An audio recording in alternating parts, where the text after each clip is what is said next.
প্রথমে একটু আপনার কাছ থেকে বুঝতে চাই যে অনেক বছর পরে বাংলাদেশে কার্যত একটা নির্বাচন হলো, যদিও সেই নির্বাচন নিয়ে হয়তো কেউ কেউ প্রশ্ন তুলতেই পারবেন, এবং সেটা ডিপেন্ড করবে আসলে যে সরকারটি গঠিত হতে যাচ্ছে সেই সরকারের পারফরমেন্সের উপরে, যে এই নির্বাচনটি প্রশ্ন তুলবার সুযোগ আছে কিনা, প্রশ্নটা ওই অর্থে যে কতখানি ইনক্লুসিভ ইলেকশন হলো। বাট আগেকার যে কোনো নির্বাচনের চাইতে এটা অনেকেই মনে করেন অত্যন্ত শান্তিপূর্ণ একটা ভালো নির্বাচন হয়েছে। অনেকে 91 নির্বাচনকে একভাবে উদাহরণ হিসেবে টানেন, কেউ কেউ 2008-কে। কিন্তু সামগ্রিক বিচারে এই নির্বাচনটা অত্যন্ত ক্যাজুয়ালিটিস খুবই কম হয়েছে, বরং নির্বাচনের পরে যতখানি ক্যাজুয়ালিটিস দেখলাম আমরা নির্বাচনকালীন সময় ততটা দেখিনি। সো আপনার কাছ থেকে বুঝতে চাই যে আপনার দৃষ্টিতে ত্রয়োদশ জাতীয় সংসদ নির্বাচন এবং গণভোট কেমন হলো? দেখুন, ধন্যবাদ আপনাকে। এই সর্বশেষ নির্বাচন যেটা হলো, এই হওয়ার যে পশ্চাৎপট, এই পশ্চাৎপটে এমনকি নির্বাচন অনুষ্ঠানের দুদিন আগ পর্যন্ত আমাকে ডজন মানুষ অন্তত জিজ্ঞাসা করেছে যে নির্বাচনটা হবে কিনা। অর্থাৎ এরকম একটা পরিস্থিতি বিদ্যমান ছিল, যেই পরিস্থিতির মধ্যে শেষ মুহূর্ত পর্যন্ত নির্বাচনটা হবে কিনা সেটা নিয়ে একটা আশঙ্কা ছিল। সেই আশঙ্কার অনেক কিছু কারণও ছিল, সবগুলো ন্যায্য কারণ সেটা হয়তো আমি বলবো না, কিন্তু অনেক কারণ ছিল। কারণ এর মধ্যে একটা তো খুবই ভয়ঙ্কর, সেটা হচ্ছে আমি এখনও বলবো যে অধ্যাপক ইউনূসের অন্তর্বর্তীকালীন সরকারের ভেতরের যারা যারা মন্ত্রী ছিলেন তাদের একটা অংশ, বিশেষত যারা রাজনৈতিক দিক থেকে কনজারভেটিভ ডানপন্থী, জামাত ইসলামী সহ কতগুলি সংগঠনের সঙ্গে যারা জড়িত ছিলেন, যাদের প্রতি তারা বায়াস ছিলেন, তাদের স্বার্থকে সামনে রেখে এবং নিজেদের স্বার্থকে সামনে রেখে তারা একদিকে নির্বাচনটাকে ইতিমধ্যেই প্রলম্বিত করতে পেরেছিলেন, দ্বিতীয়ত তারা নির্বাচনকে ঘিরে একটা অনিশ্চয়তার আবহ তৈরি করতে পেরেছিলেন। সেরকম একটা সময়ের মধ্যে, প্রেক্ষাপটের মধ্যে নির্বাচনটা সঠিক সময় অত্যন্ত সুন্দরভাবে হয়েছে। ইনক্লুশন কিংবা এক্সক্লুশনের কথা যদি বলুন, এটা দুই দিক থেকে। বাংলাদেশের আওয়ামী লীগ এই দেশে একটা অত্যন্ত বড় রাজনৈতিক দল ছিল, কখনো কখনো দ্বিতীয় অবস্থানে ছিল। সেই রাজনৈতিক দলই এখানে অংশগ্রহণ করবার সুযোগ পায়নি। কারণ হচ্ছে তার নেতৃত্ব গণ অভ্যুত্থান চলাকালীন সময়ে 3 সপ্তাহের মধ্যে কয়েক শত হাজারের কাছাকাছি মানুষকে হত্যা করেছে, কিন্তু ক্ষমতাকে আঁকড়ে রাখবার জন্য। তার জন্যে এটা যে কোনো বিবেচনা একটা প্রায় গণহত্যার মতন মানবতা বিরোধী অপরাধের মধ্যে তারা যুক্ত। তখন ইউনূসের সরকার সকল পলিটিক্যাল পার্টিগুলির সঙ্গে আলোচনার পরিপ্রেক্ষিতে তাদের কার্যক্রম, তাদের এই অপরাধের বিচার না হওয়া পর্যন্ত স্থগিত করেছে। সেই রকম পর্যায়ে আপনি লক্ষ্য করুন, কোনো রাজনৈতিক দল থেকে আপনার আওয়ামী লীগকে নির্বাচন করতে দেয়া হোক, এরকম একটি রাজনৈতিক দল থেকেও এরকম কোনো দাবি ওঠে না। এবং লক্ষ্য করবার মতন জিনিস, যেটা আওয়ামী লীগের খুব উপলব্ধি করা প্রয়োজন, যে এই যে তাদের অ্যাবসেন্সটা, তাদের অনুপস্থিতিটা মানুষ ফিল করলো না, অনুভব করলো না, আক্ষেপ দেখা গেল না সামাজিকভাবে বৃহত্তর কোনো পরিসরে, সেটা থেকে তার একটা উপলব্ধি করা প্রয়োজন যে তারা সত্যই কতগুলি বড় ধরনের অপরাধ করেছিলেন।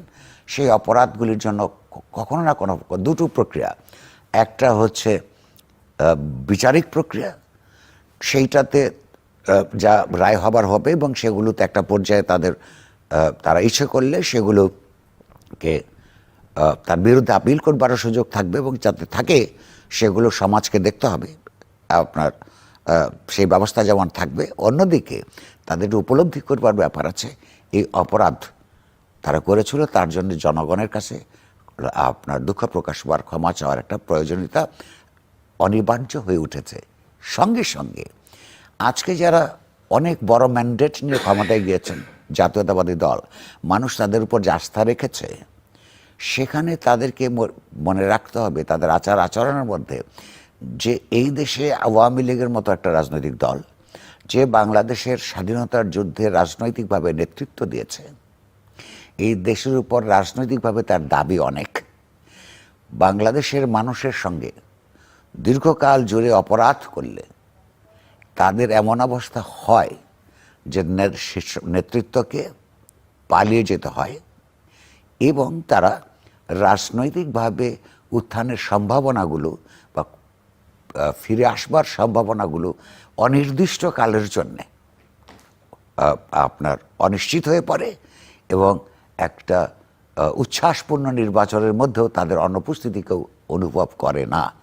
এইটা আওয়ামী লীগের গায়ের শরীরের উপর দিয়ে যেমন গেল, তেমনি এই কথাগুলো বিএনপিকে মনে রাখতে হবে, বা যারা বিরোধী দল হতে আছে জামাত ইসলামী, তাদেরও এটা মনে রাখতে হবে যে মানুষের সঙ্গে বেশি দিন আপনার এই দুঃশাসন মানুষ সহ্য করে। আপনি যেটা বলছিলেন যে দুদিন আগেও পর্যন্ত কারো কারো মধ্যে অনিশ্চয়তা ছিল, যেমন আমি অনেক মানে ক্রমাগতভাবে বলে গেছি যে আমি নির্বাচনটা দেখিনি, যদিও তার সঙ্গে আমি অনেকগুলো কথাও বলেছি এবং আমার দিক থেকে আমি সেটার ব্যাখ্যাও আছে। বাট আপনার কাছে কি মনে হয় শেষ পর্যন্ত ইলেকশনটা যে হলো এবং একটা ভালো ইলেকশন হলো, পিসফুল ইলেকশন হলো, এটা এর কৃতিত্ব কার এবং কিভাবে হলো বলে মনে করেন? একটা হচ্ছে যে অন্তর্বর্তী সরকারের প্রধান এই নির্বাচনটা যথাসময়ে চেয়েছেন বলে আমার কাছে বরাবর মনে হয়েছে। আপনি বলেছেন এর আগেও বলে। দ্বিতীয়ত হচ্ছে রাষ্ট্র বা সরকার প্রধান শুধু চাইলেই এত বড় আয়োজন একা নিষ্পন্ন করা যায় না। সেখানে নির্বাচন কমিশনের যেমন কতগুলো দেখবার দায়িত্ব থাকে, তার হাতেও সেই অর্থে খাতায় কলমে পুরো আইন শৃঙ্খলা পরিস্থিতি, আইন শৃঙ্খলা বাহিনী, সশস্ত্র বাহিনী এবং সিভিল প্রশাসন তার অধীনে সাংবিধানিকভাবে থাকবার কথা থাকলেও অতীতে যেটা হয়েছে সবসময় বা তার যে নেতৃত্ব প্রতিষ্ঠিত থাকতে পেরেছে এটা সত্য নয়। ফলে এইবারও সেই আশঙ্কা ছিল, কারণ নানান ধরনের আলাপ আলোচনা আমরা দেখেছি। আপনাকে জিজ্ঞেস করলে আমি বলবো যে প্রধানত আপনার সশস্ত্র বাহিনীগুলো, সেনাবাহিনী বিশেষত, তাদের ভূমিকাটা অত্যন্ত গুরুত্বপূর্ণ ছিল। এর দুটো কারণে। একটা হচ্ছে যে সেনাবাহিনীকে যেইভাবে অতীতের সরকারগুলো সাধারণভাবে এবং বিশেষভাবে আওয়ামী লীগ ব্যবহার করেছে, তার বিরুদ্ধে জনমনে যে একটা বীতশ্রদ্ধার ভাব জন্মেছে, সেটা সেনাবাহিনীর র্যাঙ্ক অ্যান্ড ফাইল বুঝতে পেরেছে। ফলে তারা তাদের ওই ভাবমূর্তি থেকে বেরোবার চেষ্টা করেছে। দ্বিতীয়ত হচ্ছে নেতৃত্বের একটা বিরাট উপলব্ধির ব্যাপার ছিল, যে সেটা একদিকে যেমন অধ্যাপক ইউনূসের ছিল, তাকে একটা সুষ্ঠু নির্বাচন দিয়ে তার এই পরিসর পরিত্যাগ করে আপন পরিসরে ফেরত যেতে হবে, তার একটা ডিটারমিনেশন যেমন ছিল। বিশেষত সেনাবাহিনী প্রধান, সশস্ত্র বাহিনীর তার অপরাপর কলিগদের হয়তো তাদের সম্পর্কে আমার খুব ধারণা পরিষ্কার নেই। ওয়াকার সাহেব, তার এইটা ছাড়ার কোনো পথ ছিল না, কারণ তাকে সমস্ত পক্ষ বিতর্কিত করে তুলবার চেষ্টা করছিল। আওয়ামী লীগ বিতর্কিত করেছে, তাকে বিশ্বাসঘাতক বলেছে। বিএনপি এবং অপরাপররা তাদের অনেকেই, সবাই না হলেও, তাকে আওয়ামী লীগের লোক হিসেবে চিহ্নিত করে রেখেছে, যেহেতু আওয়ামী লীগের আমলে তিনি প্রধান হয়েছিলেন। ফলে তার ব্যক্তিগত তাকে সরিয়ে দেবার একটা দাবি একদম প্রথম দিন থেকে ছিল, সরিয়ে দেবার সরকারের ভেতর থেকে একটা উদ্যোগ পরিষ্কারভাবে ছিল। ফলে তার দিক থেকেও তার দেশের প্রতি, গণতান্ত্রিক ব্যবস্থার প্রতি কমিটমেন্ট প্রমাণ করা ছাড়া নিজের ইন্টিগ্রিটি রক্ষা করবার কোনো পথ ছিল না। এই দুইজনের জন্য এই দুটো ব্যক্তিগত কম্পালশন ছিল। আর আমি তো বরাবরই মনে করি কোনো ব্যক্তির কিংবা প্রতিষ্ঠানের সাধারণভাবে তাদের দেশপ্রেম প্রশ্ন করার কোনো সুযোগ থাকে না যতক্ষণ পর্যন্ত তারা ভিজিবলি কোনো প্রমাণ সমাজের কাছে উপস্থিত থাকে।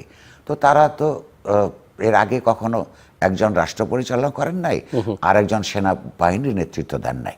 তো এরকম পরিস্থিতিতে তাদের দুইজনকার ব্যক্তিগত নেতৃত্ব এবং সেনাবাহিনী সহ এমনকি যেই পুলিশ এবং অপরাপর আইন প্রয়োগকারী সংস্থাগুলো গত মাসগুলিতে পরিষ্কারভাবে তারা দোদুল্যমানতার মধ্যে ছিল, নানা ধরনের আপনার অস্থিরতার মধ্যে ছিল, তারাও অর্থাৎ আইন প্রয়োগকারী সংস্থাগুলো ইলেকশন উপলক্ষে, ইলেকশন ডিউটিজের দিন, তার আগের দিনগুলোতে একটা গুরুত্বপূর্ণ ভূমিকা পালন করেছে, যেটা আমরা আসলে গত 16-17 মাসে দেখিনি। হঠাৎ করে এক সপ্তাহের মধ্যে বলা যেতে পারে যে আচরণের মধ্যে পরিষ্কারভাবে বোঝা যায় যে ইলেকশন সুষ্ঠুভাবে করবার জন্য একটা ডিটারমিনেশন, আমি একটু আপনার কাছে মিস্টার নুরুল কবির নির্বাচন, এখান থেকে কিন্তু আরেকটা জিনিস প্রমাণিত হয়, আমাদের দেশের অতীতের নির্বাচনগুলোতে এইসব বাহিনীগুলোকে যদি সঠিকভাবে নন পার্টিজান পদ্ধতিতে ব্যবহার করা যায়, তারা যে আসলে ডেলিভার করতে পারে সেই সক্ষমতা আছে, সেইটাও কিন্তু প্রমাণিত হয়। এবং কিন্তু প্রশ্নটা হচ্ছে শুধু ইলেকশন উপলক্ষে কেন, এই ইলেকশনের দুদিন থেকে হয়তো আমরা আরেকবার এটা আলাপে আসবো।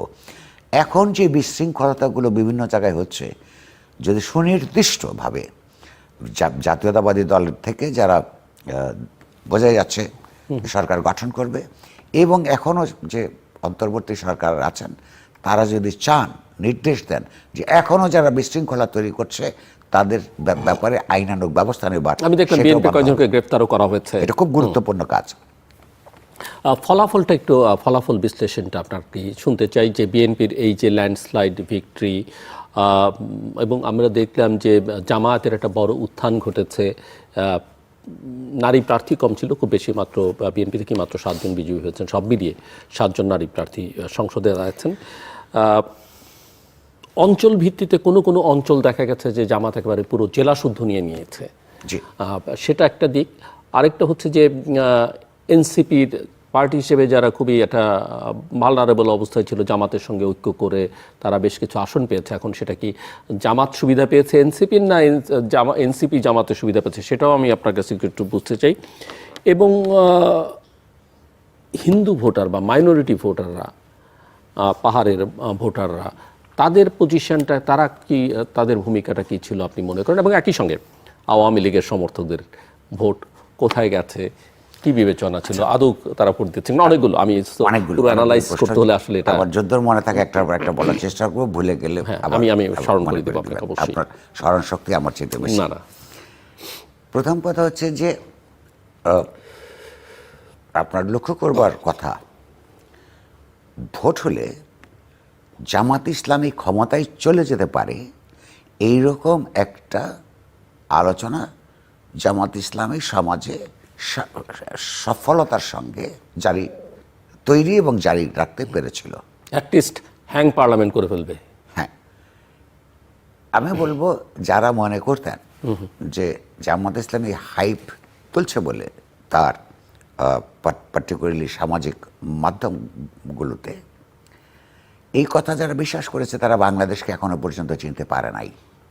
বাট ইঞ্জিনিয়ার্ড ইলেকশন হলে সেটা তো সম্ভব ছিল না, সেটা তো আমরা একটা আলাপ করছি ধরে নিয়ে, যে এখনো পর্যন্ত ধরে নিয়ে, এখন মানে গুরুতর কোনো অভিযোগ প্রমাণিত হবার আগ পর্যন্ত এগুলো আরো কয়েকদিন চলতে থাকবে।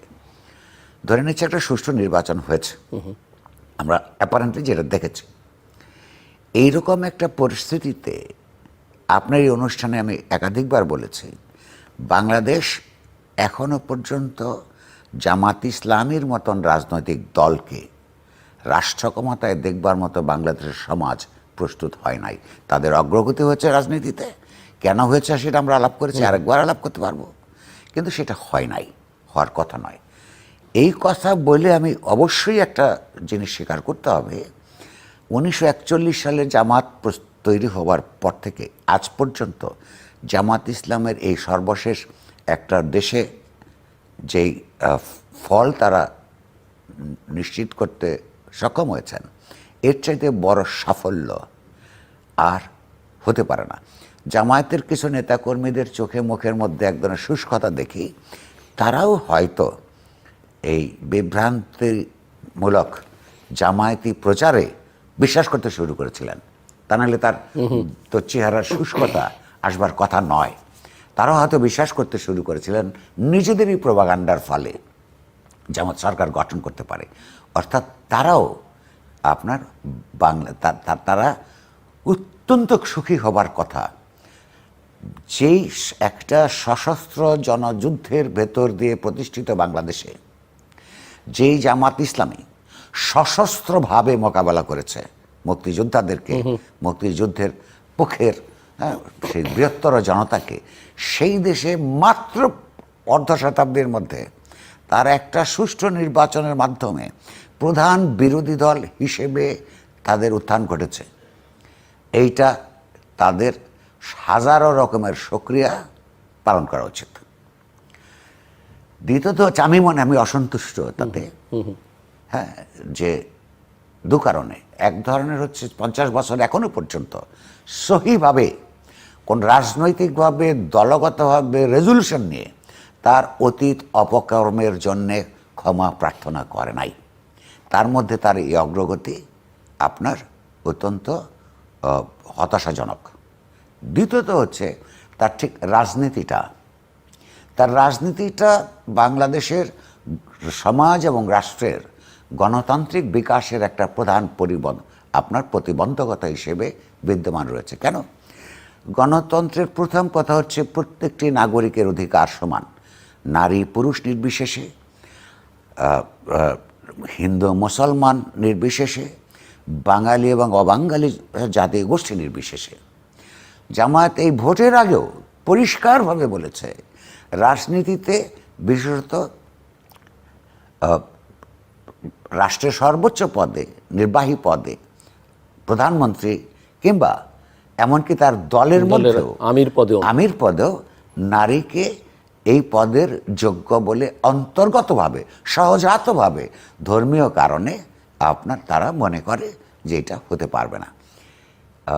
অর্থাৎ কোনো অবস্থাতেই নারী এবং পুরুষকে সমান নাগরিক অধিকার তারা মঞ্জুর করে না। মুখে অন্য যে কথাই বলুক, তার বক্তব্যের নির্যাস থেকে এটাই বোঝা যায়।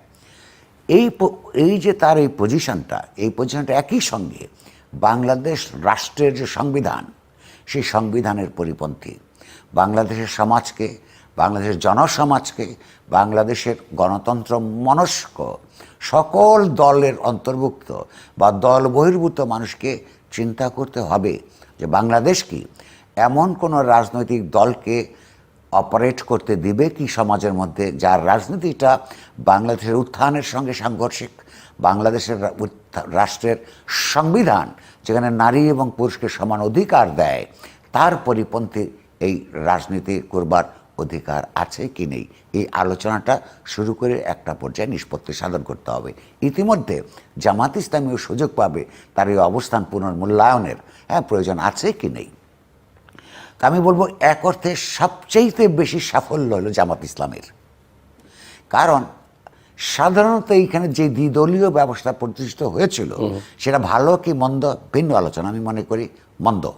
কিন্তু এই দ্বিদলীয় প্রতিষ্ঠানের মধ্যে আওয়ামী লীগ যদি না থাকে, বিএনপি এরকম একটা, আপনি যে ভাষায় ল্যান্ডস্লাইড একটা বিজয় পাবে, এটাই স্বাভাবিক। বিএনপি না থাকলে যেমন আওয়ামী লীগ পেত, বিএনপি যখন নির্বাচনের বাইরে ছিল তখন এই 2/3 মতই মেজরিটি আওয়ামী লীগ অর্জন করেছে, এটা স্বাভাবিক।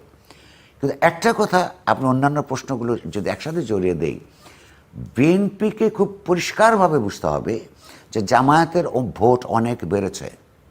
অনেক জায়গায় বিএনপি প্রার্থীকে অনেক বড় ধরনের কন্টেস্ট করার মধ্য দিয়ে জিততে হয়েছে। সেই ভোটগুলি তার কোত্থেকে এলো? বিএনপির একটা বিরাট অংশ বিএনপিরই আচরণের কারণে, আপনার গত 18 মাসের নির্বাচন পূর্ববর্তী 18 মাসের একটি কারণ। দ্বিতীয় আরেকটি কারণ, বিএনপির ভিতরেও আওয়ামী লীগের ভিতরে জামাত যেমন সুপ্ত অবস্থায় বহু লোকজন ছিল, বিএনপির ভিতরেও জামাত সুপ্ত অবস্থায় ছিল। তাদেরও বিএনপি পরিত্যাগ করে জামাত ইসলামের দিকে ভোট গেছে। এরপরে এই ভোটগুলি সে কোথায় গেল?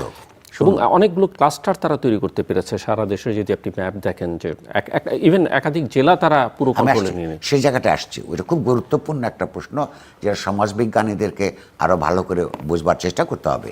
আমি সেটা পরে আসছি। বিএনপির দূর অতীতের রেকর্ড এবং সাম্প্রতিক 5ই অগাস্ট 24 সালের গণঅভ্যুত্থান পরবর্তী সময়ে তাদের যে আঞ্চলিক পর্যায়গুলোতে মানুষকে কষ্ট দিয়েছে, অনেক চাঁদাবাজি, নানা ধরনের অপরাধের সঙ্গে তারা যুক্ত হয়েছে। এরপরেও যে মানুষ তাদের উপর আস্থা রেখেছে, এই সব ভোট বিএনপির নয়। এইটা বিএনপি যদি এখনো না বোঝে তাহলে অনতিবিলম্বে সে বিপদে পড়বে। এই দেশের বহু মানুষ নাকে রুমাল দিয়ে বিএনপিকে ভোট দিয়েছে। নাকে রুমাল দিয়ে কেন? ওই ধানের শীষ দেখলে তার চাঁদাবাজির দুর্গন্ধ তার নাকে আসে। এই নাকে রুমাল দিয়ে দিয়েছে জামাত ইসলামের হাত থেকে বাঁচবার জন্যে। আপনি বলেছিলেন মাইনরিটি কমিউনিটি, বিশেষত আপনার ধর্মীয় সংখ্যালঘু জনগোষ্ঠী। আমি যেটুকু বুঝতে চেষ্টা করেছি, লক্ষ্য করেছি, রিপোর্ট পেয়েছি, তার ভিত্তিতে আমার মনে হয়েছে যে মাইনরিটি, বিশেষত হিন্দু মাইনরিটি কমিউনিটি, জামাত যেখানে তার বেশি বিপদ ছিল না সে সমস্ত জায়গাগুলোতে বিএনপিকে ভোট দিয়েছে। এটা দুইভাবে হয়েছে। এই দেশের মাইনরিটি কমিউনিটি নানান কারণে, ঐতিহাসিক কারণে আওয়ামী লীগের সঙ্গে থেকেছে। 70 সালের আগ পর্যন্ত এদেশের মাইনরিটি কমিউনিটি কমিউনিস্টদের সঙ্গে থাকতো, কারণ এদেশে কমিউনিস্টরাই ঐতিহাসিকভাবে অসাম্প্রদায়িক রাজনৈতিক আপনার ধারার জন্ম দিয়েছিল। কিন্তু কমিউনিস্টরা নিজেদের নানান দুর্বলতার কারণে যখন খণ্ডে খণ্ডে বিভক্ত হয়ে পড়ে, তখন আর এই মাইনরিটি কমিউনিটিকে রক্ষা করবার যখন আর যোগ্যতা হারায়, তখন তারা কিন্তু আওয়ামী লীগের সঙ্গে যুক্ত হয়ে পড়ে। আওয়ামী লীগের নেত্রী এবং তার সন্তান পরিষ্কারভাবে নির্দেশ দিয়েছিল তাদের ভোটারদেরকে ভোটদানে বিরত থাকবার জন্য। বাস্তবে আমরা লক্ষ্য করেছি সবাই আওয়ামী লীগের সমর্থক কর্মীরা তাদের নেত্রীর কথা শোনে নাই। সেটা তাদের বাস্তবিক, জাগতিক, আঞ্চলিক প্রয়োজনেই শুনতে পারে নাই। কী করেছে? একটা অংশ ওই যে নাকে রুমাল দিয়ে বিএনপিকে ভোট দিয়েছে। আরেকটা অংশ জামায়াতকে, যে সমস্ত অঞ্চলে তার প্রাধান্য বেশি, ভয়ে জামায়াতকে ভোট দিয়েছে। আরেকটা অংশ এত কিছুর মধ্যে ঝুঁকি নিয়েও ভোটদানে বিরত থেকেছে। এই 3 ধরনের মোটা দাগে আপনি এটা দেখতে পাবেন। এই কথাগুলো বিএনপিকে মনে রাখবার দরকার আছে। এরা কিন্তু, আই রিপিট, নাকে রুমাল দিয়ে দিয়েছে। তো সেটা যদি তারা মনে রাখে, বিএনপিকে দুটোভাবে ভাববার, বিএনপি নেতৃত্বকে ভাববার সুযোগ আছে। এটা শুধু জাতীয় রাজনৈতিক জীবনে নয়, ব্যক্তি জীবনে, পারিবারিক জীবনে, সামাজিক জীবনে প্রত্যেকটা মানুষের একটা বিরূপ সময় যায়, প্রতিকূল সময় যায়। এই প্রতিকূল সময়ে তার যে উপরে থাকে অফিসের বস, পরিবারের বড় কর্তা, রাজনীতিতে তুলনামূলকভাবে উচ্চতর নেতা, তারা যখন তার অধীনে যারা তাদের সঙ্গে দুর্ব্যবহার করে, এরকম ইতিহাস মেলা অবিচার করে। এখন আজকে যিনি নিচের স্তরে আছেন, 10 বছর পরে উপরের স্তরে যাবেন, কারণ উপরের স্তর রিটায়ার করবে, মৃত্যুবরণ করবে। এই যে নিচ থেকে যারা উপরে উঠল, সুস্থ মানুষ, মানসিকতা সম্পন্ন মানুষ একভাবে এইটাকে মূল্যায়ন করে, অসুস্থতা মানুষ অন্যভাবে করে। যে সুস্থ মানসিকতার লোক, সে চিন্তা করে যে আমার দুর্দিনে আমার উপরে যিনি ছিলেন, তিনি আমাকে যেই ধরনের কষ্টের মধ্যে রেখেছেন, কেবলমাত্র তার হায়ারার্কিতে, তার উপরে থাকবার কারণে, আমি যখন উপরে উঠেছি, আমার হাতে যেন এখনকার যারা অধস্তন, তাদের যাতে এই কষ্টটা না হয়।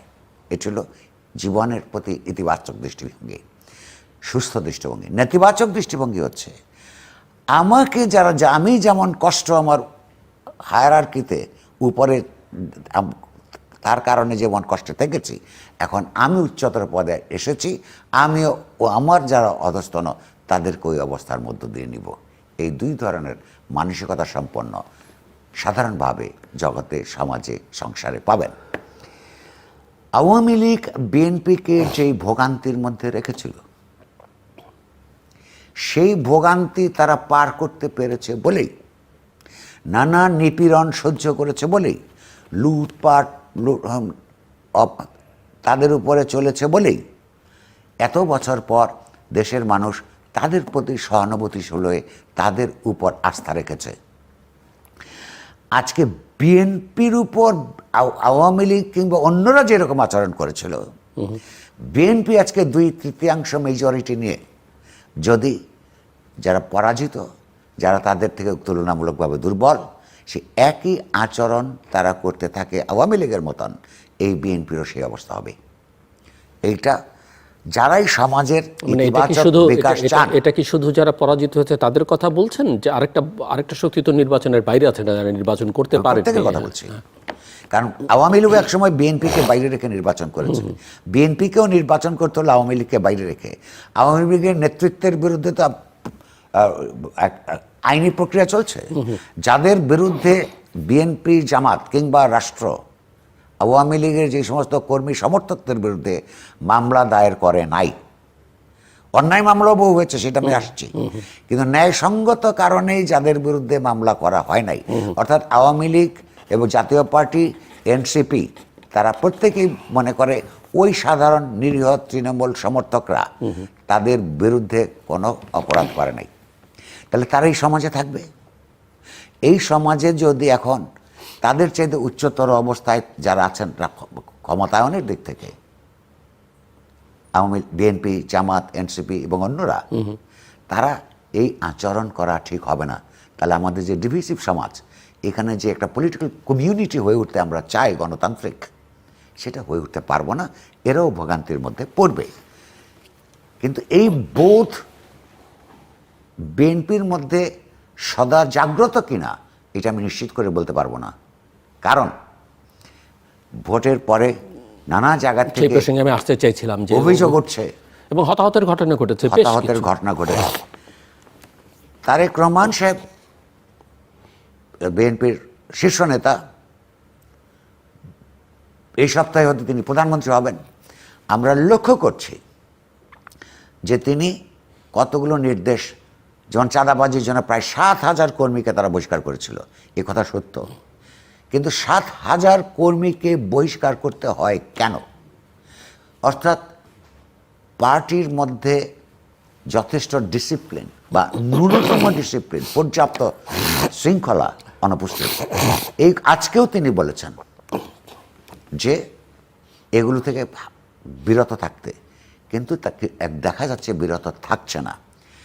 নির্বাচিত হওয়ার পরের দিন যদি এখনও তার বহিষ্কার প্রক্রিয়া চলা উচিত, এখনও তার রাষ্ট্রকে, যতক্ষণ পর্যন্ত তিনি নিজে প্রধানমন্ত্রী না হচ্ছেন, পরিষ্কারভাবে আহ্বান জানানো উচিত যে তার দলের কর্মীরা এগুলি করে তাদেরকে গ্রেফতার করা হোক, এবং বহিষ্কার হয়েছে দেখলাম আমি বিএনপি দলীয়ভাবে বহিষ্কার প্রক্রিয়া অব্যাহত রাখা তার দরকার।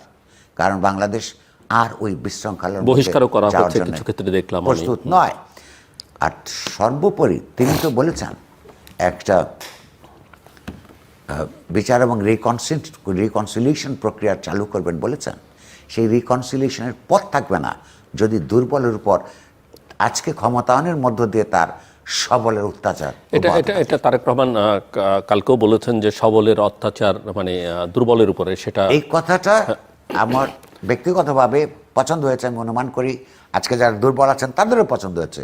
গুরুত্বপূর্ণ হলো সব ভালো ভালো কথা বইয়ের মধ্যে লেখা থাকে, গুরুত্বপূর্ণ হলো সেইটাকে বাস্তবে পরিণত করা। আপনার এই কথার সূত্র ধরে আমি একটু, তারেক রহমান নির্বাচনের পরে প্রথম প্রেস ব্রিফিং করলেন, যেখানে তার দলের নেতাকর্মীরা ছিলেন এবং একই সঙ্গে শুভানুধ্যায়ীরও হয়তো অনেকে ছিলেন এবং দেশি বিদেশি সাংবাদিকরা ছিলেন। তিনি কিছু সাংবাদিকদের প্রশ্নের উত্তর দিয়েছেন। সো ওভারঅল তিনি যেটা, আমি এটা এই প্রসঙ্গে আরেকটু পরে আসি। আমি পার্লামেন্ট সম্পর্কে, নির্বাচন সম্পর্কে, এই এনসিপির সম্পর্কে দুটো মন্তব্য। হ্যাঁ, এবং পার্লামেন্টের কথা যেহেতু তুললেন, এটাও আমি আপনার কাছে হয়তো পরের বার জানতে চেয়েছেন যে পার্লামেন্টের যে কম্বিনেশনটা এখন দাঁড়াচ্ছে, সরকারি দল, বিরোধী দল সব মিলিয়ে, অ্যাপারেন্টলি বাহ্যিকভাবে এই পার্লামেন্টটা যেই ধরনের রাজনৈতিক ব্যক্তিত্ব, চরিত্রগুলো এখানে সমাবেত হয়েছে ভোটের রেজাল্ট থেকে দেখি, প্রাণবন্ত হয়ে উঠবে বলে আমার মনে হয়। এবং বিরোধী দল হিসেবে জামায়াত ইসলাম অত্যন্ত শক্ত একটা ভূমিকা পালন করবে এবং সেই সুযোগ তাদের থাকা উচিত। এনসিপি প্রথম কয়েক, অর্থাৎ দল গঠিত করবার কয়েক মাসের মধ্যে, যেই সংগঠন এখনো পর্যন্ত কোনো ম্যানিফেস্টো ঘোষণা করে নাই, দলীয় ম্যানিফেস্টো, অর্থাৎ সে কী রাজনীতি করবে সেটা বাংলাদেশের মানুষের কাছে পরিষ্কার করে নাই। সেই অবস্থায়ও 6টা জাতীয় সংসদের আসন আমি মনে করি তাদের তৃপ্ত থাকবার কারণ আছে। এটা একটা সাফল্য। আমরা অতীতের অভিজ্ঞতা যদি দেখি, 73 সালের নির্বাচনে জাতীয় সমাজতান্ত্রিক দল সারা দেশে 73 নির্বাচন সহি নির্বাচন আর এটার মতন ছিল না। তারপরেও আপনার যে কয়টা সিট পেয়েছিল, সারা দেশের সবচাইতে তরুণ টকবগে মুক্তিযোদ্ধা ছেলেরা, সবচাইতে বড় বড় ক্যারিসম্যাটিক ছাত্রনেতারা ওই সময়ের ওখানে ছিলেন। সেই 73 নির্বাচনে যদি জাসদের ফলাফলের সঙ্গে আজকের এই গণঅভ্যুত্থানের পরের অল্প কদিন সময়ের মধ্যে এটা আপনি তুলনা করেন, তাহলে তাদের সাফল্য আছে। 1, 2, তাদের এটা তারা কতটুকু ভবিষ্যৎ চিন্তা করবেন তার উপর নির্ভর করবে। জামাত ইসলামের সঙ্গে গিয়ে তারা 24-এর মৌল চেতনার সঙ্গে আপোষ করেছেন। তারপরেও তাদের আমি মনে করি নিজেদের শুধরে নেবার সুযোগ আছে। কারণ জামায়াতের সঙ্গে সুবিধাবাদীর ইলেকট্রাল আন্দোলনগত অ্যালায়েন্স করার পাপ আওয়ামী লীগ এবং বিএনপি উভয়কেই বিদ্ধ করেছে। তারপরও এই দলগুলি বড় বড় দল হিসেবে এখানে অস্তিত্বমান ছিল। তাদের একটা পুনর্মূল্যায়ন করা উচিত যে এই আওয়ামী লীগের বিরুদ্ধে হাজার হাজার মামলা বিচারিক প্রক্রিয়ায় নিষ্পত্তি হওয়ার আগ পর্যন্ত যদি তাদের রাজনৈতিক উপস্থিতি সমাজে সক্রিয় না হয় অথবা সুযোগ না থাকে, এই যে গ্যাপটা, এইখানে একটা স্পেস তৈরি হয়ে আছে, এই স্পেসটা কারা পূরণ করতে সক্ষম? 3টা সম্ভাবনা আছে। বামপন্থীরা যদি সবাই মিলে তাদের পুরনো ভুল ভ্রান্তি ভুলে একত্রিত হবার সাহস এবং সততা এবং বুদ্ধিবৃত্তিক যোগ্যতা দেখাতে পারে, এখনো পর্যন্ত তাদের জন্য সুযোগ ফুরিয়ে গেছে আমি মনে করি না। তার চাইতেও বেশি আছে এই তরুণদের। তারা যদি একটা মধ্যপন্থী রাজনীতি, বামপন্থীও না, ডানপন্থীও না, ধর্মপন্থীও না, যেই রাজনীতিটা ব্যক্তিগতভাবে তারা বিভিন্ন সময় বলেছে, তাদেরকে যদি জামাত থেকে বেরিয়ে এসে, তারা তো বলেছে এটা নির্বাচনী জোট, বেরিয়ে এসে সেই রাজনীতিটা করতে পারে, বাংলাদেশের সমাজের জন্য ভালো হবে। না হলে আমি আজকে বলে রাখলাম, কোনো না কোনো দিন এই পার্টি জামায়াতের ভিতরে হজম হয়ে যাবে।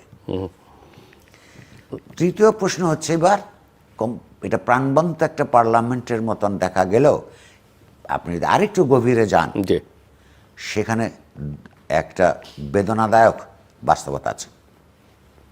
সেটা হলো বাংলাদেশের মোট জনসংখ্যার 50% বেশি নারী। সেই নারীদের বিভিন্ন রাজনৈতিক দলের যারা নির্বাচন অংশগ্রহণ করেছেন, কারো কম কারো বেশি নারী বিদ্বেষী পুরুষতান্ত্রিক চৈতন্যের কারণে তারা বিএনপি এবং অপরাপর রাজনৈতিক দলগুলির যথেষ্ট সংখ্যক নারী তারা নির্বাচনে প্রতিদ্বন্দ্বিতা করার সুযোগ করে দেননি, মনোনয়ন দেননি। জামায়াত ইসলামী তো নারীকে দিবেই না। তারা জুলাই সনদ যেখানে স্বাক্ষর করেছিল, সেই স্বাক্ষর করার জুলাই সনদে পরিষ্কার আছে যে স্বাক্ষর করার পর থেকে যে নির্বাচন হবে, সে নির্বাচনের ন্যূনতম 5% নারীকে মনোনয়ন দিতে হবে।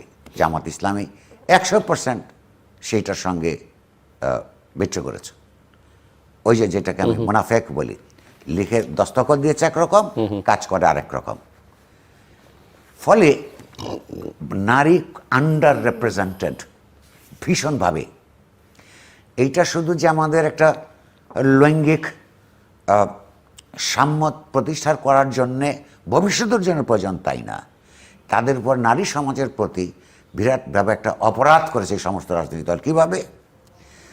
যেই শিক্ষার্থী গণঅভ্যুত্থানের মধ্য দিয়ে এই নির্বাচন এবং নির্বাচনের মধ্য দিয়ে জাতীয় সংসদ প্রতিষ্ঠিত হল, সেই গণঅভ্যুত্থানে নারীদের অগ্রবর্তী ভূমিকা ছিল।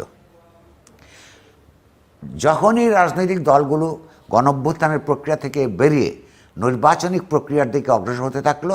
ধীরে ধীরে আমরা নারীকে রাজনৈতিক দৃশ্যম থেকে অপসৃয়মান হতে দেখি।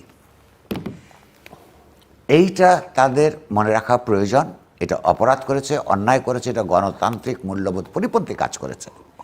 এরকম একটা পরিস্থিতিতে এই সংসদে নারীর অধিকারগুলো, নারীর আপনার সমস্যাগুলো, নারীর উন্নয়নের জন্য, রাজনৈতিক ক্ষমতায়নের জন্য ভবিষ্যতে যেই ধরনের আইন প্রণয়ন করা দরকার, যেই ধরনের রেজলিউশনগুলো নেওয়া দরকার, এগুলো তারা নিবে বলে আমরা আশা করেছিল। এক। দ্বিতীয়ত, আরেকটা দৈন্য হলো এই পার্লামেন্টের আবারও আপনার বিশেষত ধর্মীয় সংখ্যালঘু সম্প্রদায়ের প্রতিনিধিত্ব নাই বললেই চলে। অর্থাৎ রাজনৈতিক দলগুলো নিজেদের থেকে যথেষ্ট, এমনকি মোট জনসংখ্যার অনুপাতে যারা তারা আছে সেই পরিমাণ অনুপাতে মনোনয়ন দেয় নাই, অর্থাৎ তাদেরকে বিশ্বাস করে নাই। আর এই করে না বলেই এখানকার সংখ্যালঘু সম্প্রদায়ের রাজনৈতিক কমিউনিটি এই সমস্ত দলকে সমর্থন করে না। অপরাধটা একদিকের না, বা ত্রুটিটা একদিকের না, দুদিকের। আশা করি এই পার্লামেন্টকে ব্যবহার করে বাংলাদেশ আপনার হিন্দু, মুসলমান, বৌদ্ধ, খ্রিস্টান, পাহাড়ি, বাঙালি সবার সম্মিলিত যুদ্ধের মধ্য দিয়ে প্রতিষ্ঠিত হয়েছে।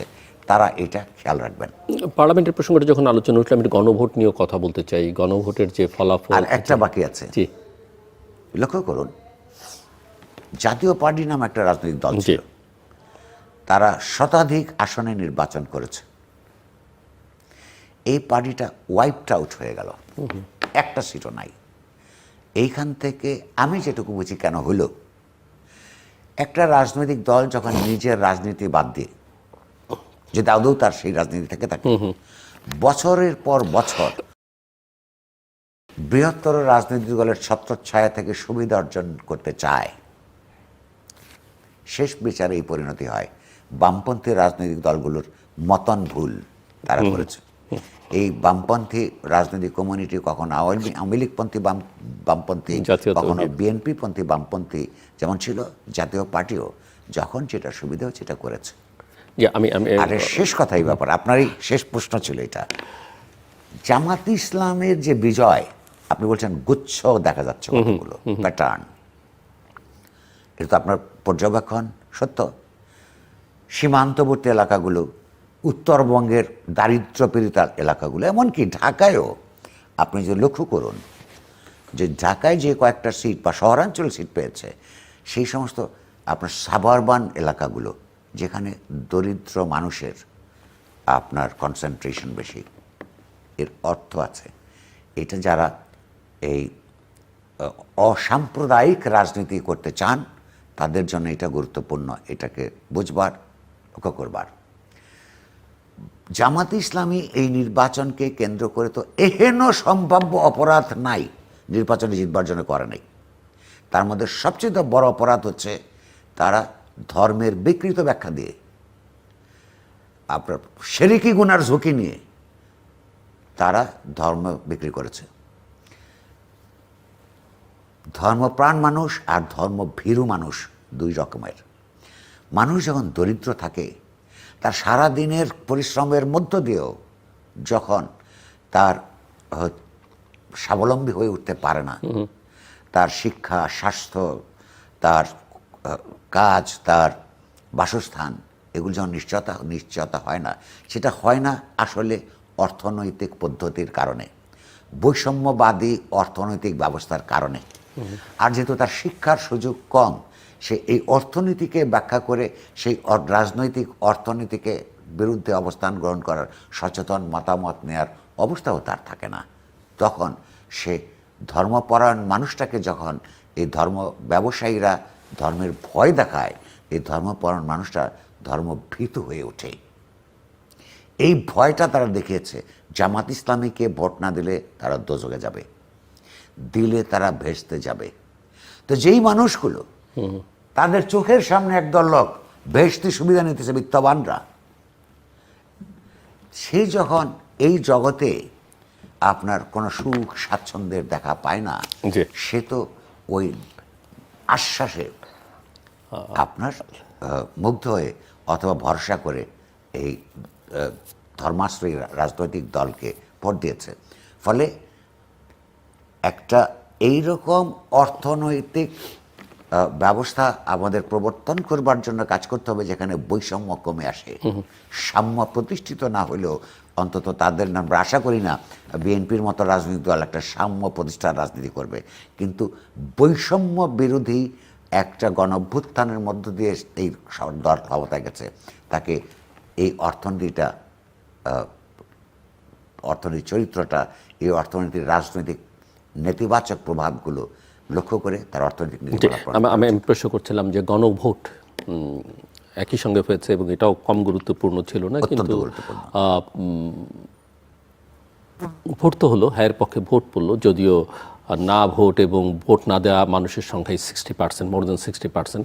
তো আপনি কি মনে করেন যে প্রক্রিয়ায় গণভোটটা হয়েছে এবং গণভোট সম্পর্কে যে ধারণাটা দেওয়া হয়েছে যে এগুলো এবং আদেশ যেটা জারি করা হয়েছে, নতুন পার্লামেন্ট সেই জায়গায় কি ভূমিকা রাখবে, কতখানি তারা গ্রহণ করবে? যদিও তারেক রহমান বলেছেন যে তাদের অঙ্গীকার কিছু আছে, নোট অফ ডিসেন্টও ছিল জুলাই চার্টারে, তারা সেটাও স্বাক্ষর করেছে, সেগুলো মেনশন করেছে। বাট আপনি কি মনে করেন? দুইভাবে আলাপ করা যায়, সাধারণভাবে একটা বিশেষভাবে।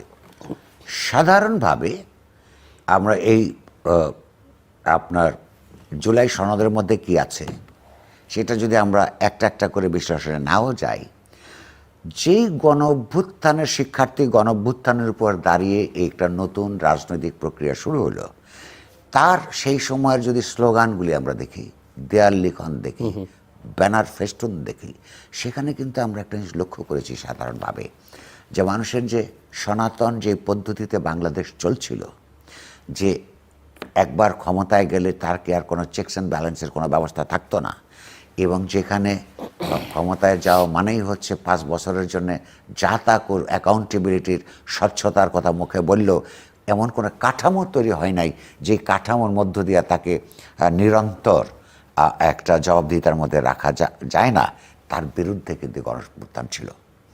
ফলে এখানে কিছু রাজনৈতিকভাবে, আইনগতভাবে, সাংস্কৃতিকভাবে কিছু গণতান্ত্রিক সংস্কার, এইটা সাধারণভাবে এটা মানুষের আকাঙ্ক্ষা।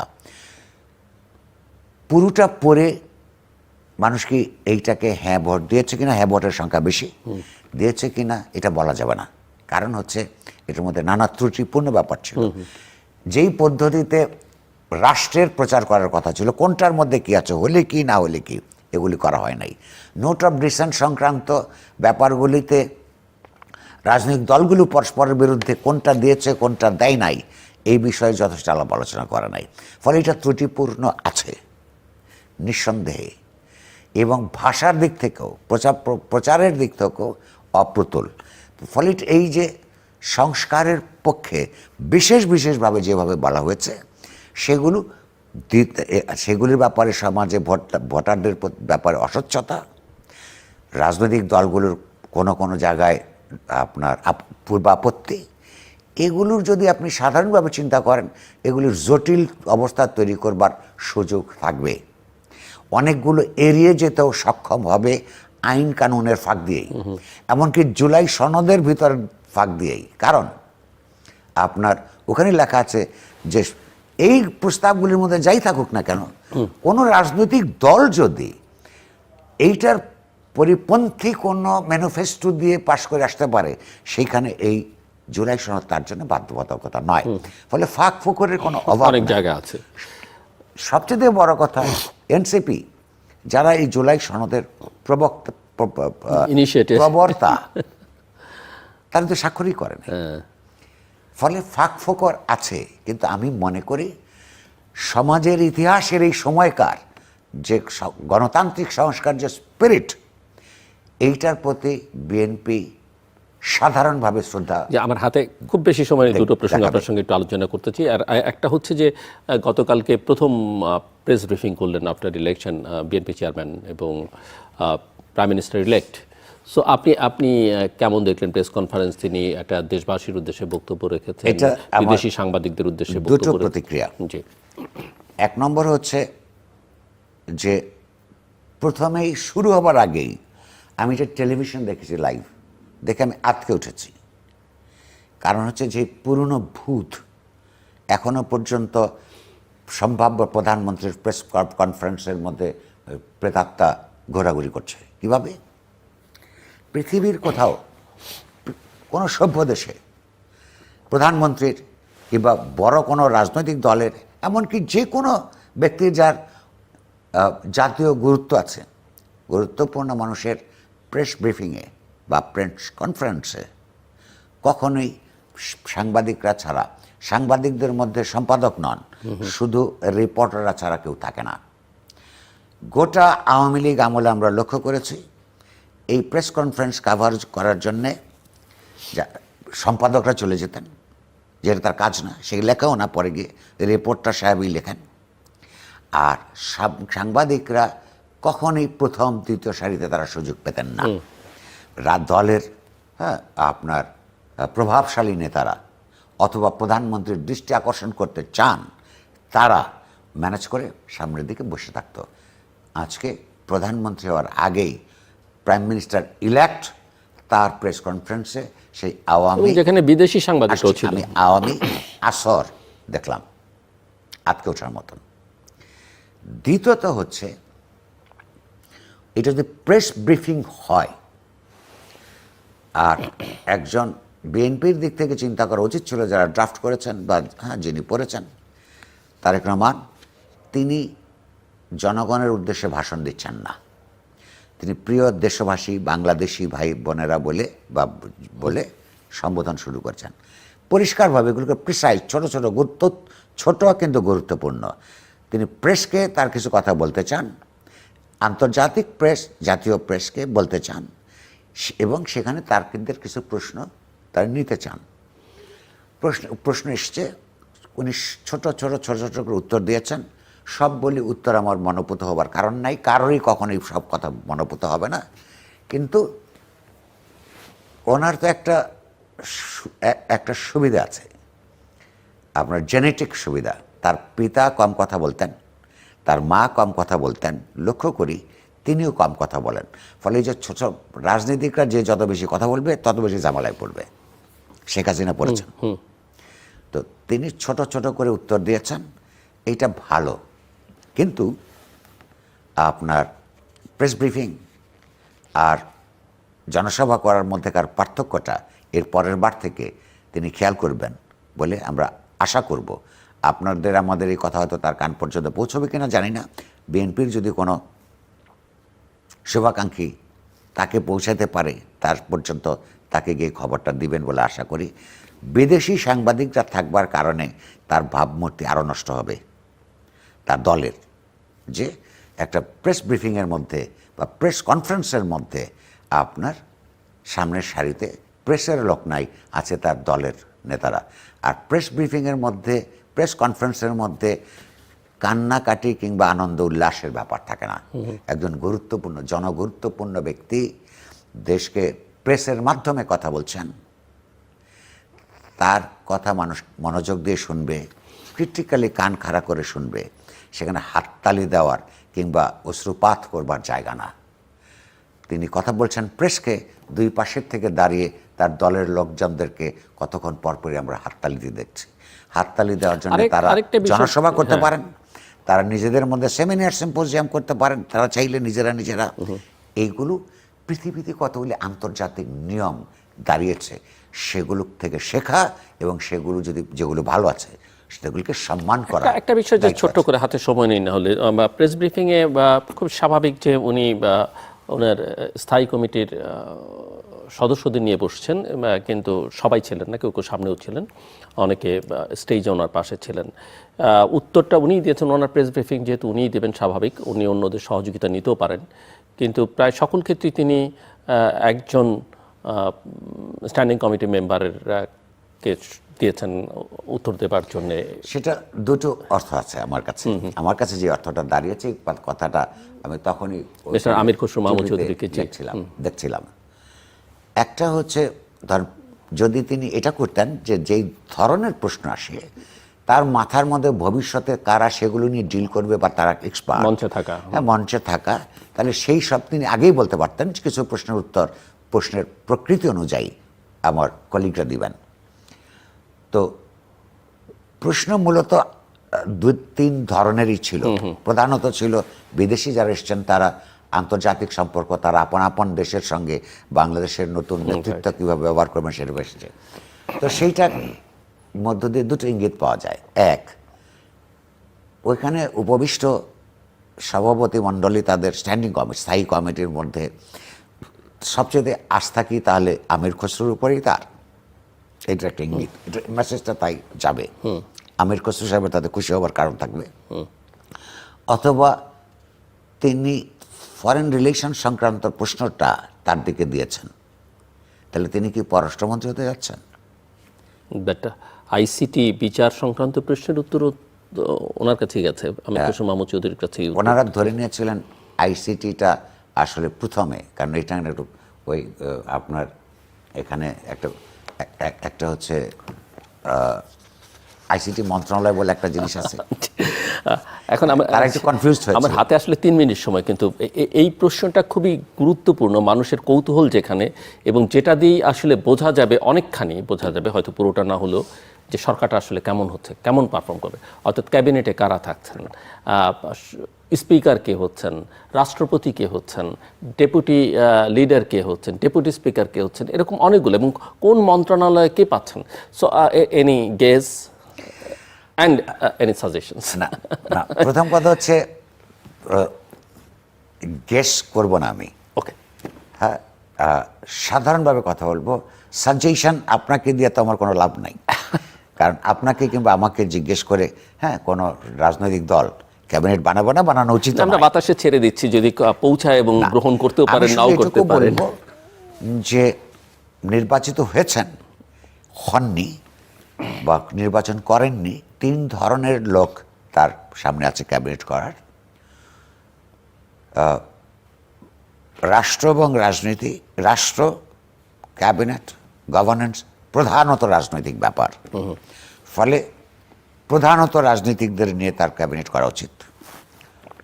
দ্বিতীয়ত, অর্থাৎ রাজনীতিটা বোঝেন, ইতিহাস সচেতন মানুষ, এরকম লোকদের দিক দিয়ে দেওয়া উচিত। দ্বিতীয়ত হচ্ছে প্রবীণ এবং নাবীন্যের একটা সংমিশ্রণ থাকার প্রয়োজন, কারণ প্রবীণের অভিজ্ঞতা এবং নবীনের উদ্যম, এই দুইটার একটা, তার কাছে তার চারপাশে 2 রকমের লোকই আছেন, তার একটা সংমিশ্রণ থাকা উচিত। 10% টেকনোক্র্যাট মন্ত্রী নেবার সুযোগ আছে, সেইখান থেকে নির্ভর করবে তার মন্ত্রী পরিষদের সাইজ কেমন হয়। আমার ধারণা তার একটা ছোট সাইজ দিয়ে শুরু করা উচিত, কারণ তখন তিনি বিবেক বিবেচনা করে দেখে শুনে হ্যাঁ সুযোগ পাবেন। তাকে হয়তো আরও সিদ্ধান্ত কতগুলি রাজনৈতিকভাবে নিতে হবে। তারা আন্দোলন এবং সংগ্রামের জন্যে একসাথে করবেন, গভর্নমেন্ট ফর্ম করবেন, এরকম কথা তারা দিয়েছিলেন। ফলে তাদের যারা এই সঙ্গে নির্বাচিত হয়ে এসছেন তাদেরকে তার ক্যাবিনেটে নেবেন কিনা, কিংবা তারা ক্যাবিনেটে থাকবেন কিনা। আর যারা তার কথায় নির্বাচন করেন নাই তাদেরকে তার কম্পেনসেট করবার ব্যাপার আছে। বিএনপি অবিচার করেছে এমন ঘটনা আছে, মাহমুদুর রহমান মান্না আপনাকে যদি জিজ্ঞেস করেন, হ্যাঁ তার উপর অবিচার করা হয়েছে বলে আমি মনে করি। এরকম আরও আছে, জাসদ, আসম আব্দুর রবের জাসদদের সঙ্গে তারা বরাবর তাদের সঙ্গে ছিলেন, কিন্তু তাদেরকে কোনো সিট দেন নাই। তাদেরকে শুনেছি, কথা দিয়েছেন যে সরকার গঠনের সময় তাদেরকে কম্পেনসেট করবেন। এগুলো তার নিষ্পত্তি করতে হবে। সাধারণভাবে আমি বলবো একটা ছোট ক্যাবিনেট দিয়ে শুরু করা উচিত, প্রবীণ এবং নবীনের একটা সমন্বয় সাধন করা উচিত, এবং বড় ধরনের দুর্নীতির অভিযোগ ছিল বা আছে, সেটা প্রমাণিত কিংবা অপ্রমাণিত, এরকম লোকদেরকে দিয়ে তার ক্যাবিনেট করা ঠিক হবে না। রাষ্ট্রপতি, স্পিকার, অন্যান্য গুরুত্বপূর্ণ বেশ কিছু জায়গা আছে, সেগুলো ধরেন নানান স্পেকুলেশন সমাজ আছে। ডেপুটি লিডার, এমন কাউকে এমন কোনো জায়গায় বসানো উচিত হবে না হ্যাঁ যেটা আপনার ওই পদমর্যাদার সঙ্গে সঙ্গতিপরণ নয়। ফলে রাজনীতিকদের মধ্যে যারা আছেন, প্রেসিডেন্ট একজন সম্মানিত লোককে করা উচিত, তাকে মানুষ বলবে যে হ্যাঁ তাকে সম্মান করা যায়। স্পিকার তো শুধুমাত্র সম্মানের ব্যাপার নয়, আইন কানুন জানতে হবে, তাকে এত বড় এই পার্লামেন্টটা কিন্তু সামলানো হ্যাঁ খুব কঠিন হবে না, খুব সহজ হবে না। এগুলো সব বিচার বিবেচনায় এনে হ্যাঁ তিনি যদি করেন, সেগুলো ধরেন এগুলো আপনাকে জিজ্ঞেস করলে, আমাকে জিজ্ঞেস করলে আমাদেরকে একরকম আমাদের মাথায় আছে, তার মাথায় হয়তো অন্যরকম আছে। তিনি তার সিদ্ধান্ত গ্রহণ করবেন, আমরা করার পরে হয়তো মন্তব্য করব। কিন্তু শুধু আমরা চাইব বাংলাদেশের মানুষ বিএনপির উপর অনেক বড় ধরনের আস্থা রেখেছে, এই আস্থার প্রতি সুবিচার করবেন, এবং এই সুবিচার হতে পারে গণতান্ত্রিক গভর্নেন্স, স্বচ্ছতা এবং অ্যাকাউন্টেবিলিটির সুযোগ রাখা। প্রেসকে গণতান্ত্রিকভাবে কাজ করতে দেওয়া উচিত। আজকে কিন্তু উনি সহযোগিতা আশা করেছেন, আপনার নজরুল ইসলাম খান ওই কথাটা আমি কি প্রেসের সহযোগিতা আশা করেছেন। আমি প্রেসকে কিন্তু এই সহযোগিতাটা ব্যাখ্যা করবার দুরকম পথ আছে। সাধারণত ক্ষমতাসীনরা হ্যাঁ দালালি করাকে সহযোগিতা মনে করে, কিন্তু প্রেস তাকে সহযোগিতা করতে পারে শুধু ক্রিটিক্যাল থাকার মধ্য দিয়ে, ভুল ত্রুটি অসঙ্গতি ধরিয়ে দেবার স্বাধীনতা থাকলে, চ্যালেঞ্জ করবার মধ্য দিয়ে, এই চ্যালেঞ্জটা মোকাবেলা করবার সাহস সেই সরকারের থাকে, যার স্বচ্ছতা থাকে, যার গণতান্ত্রিক আচরণ থাকে। আমরা আশা করি যে গণতন্ত্র এবং বিকশিত করতে হলে আপনার গণমাধ্যম প্রতিষ্ঠানগুলোর স্বাধীনতা নিশ্চিত করবার তারা ব্যবস্থা করবে। অনেক ধন্যবাদ মিস্টার নুরুল কবির। দর্শক, কথা বলছিলেন সাংবাদিক, সম্পাদক, ইতিহাসবিদ নুরুল কবির। আমার মনে হয় আমি বরাবরই বলি যে তার কথার পরে আসলে কথা বলবার প্রয়োজন পড়ে না, কারো শুনবারও আগ্রহ থাকে না। যে কথা না বললেই নয় যে আমরা গণতান্ত্রিক উত্তরণের প্রক্রিয়া একটা নতুন ধাপে প্রবেশ করলাম। বিগত পেছনটা নিয়ে আমরা অনেক আলোচনা করেছি। এখন নতুন ধাপে আমরা আসলে কতটা টিকে থাকবো, এটা অব্যাহত থাকবে বা কী ধরনের হবে সেটা দেখবার জন্যে আমাদের বেশ খানিকটা সময় অপেক্ষা করতে হবে। তবে একথা ঠিক মিস্টার নুরুল কবির যেটা বলেছেন যে এর প্রায় পুরোটাই এখন নির্ভর করবে বিএনপি এবং তার প্রধান সম্ভাব্য প্রধানমন্ত্রী তারেক রহমানের উপরে। তিনি কি করবেন কি করবেন না তার উপরে। তবে মানুষ তার উপরে আস্থা রেখেছে, তার দলের উপরে আস্থা রেখেছে। মিস্টার নুরুল কবির বলেছেন আস্থার বাইরেও নাকে রুমাল দিয়েও অনেকে তাকে সমর্থন দিয়েছেন। মিস্টার নুরুল কবিরের কথা ধার করেই বললাম, এই মানুষের উপরে, এই ভোটারদের উপরে যেন, এমনকি যারা ভোট দেননি তাদের উপরও যেন তার সম্মানটা, শ্রদ্ধাটা, ভালোবাসাটা রাখেন, এবং সবাই যেন, সবার প্রধানমন্ত্রী যেন তিনি হতে পারেন, সবার সরকার যেন হয়, এটা আমাদের সকলের প্রত্যাশা। এবং তিনি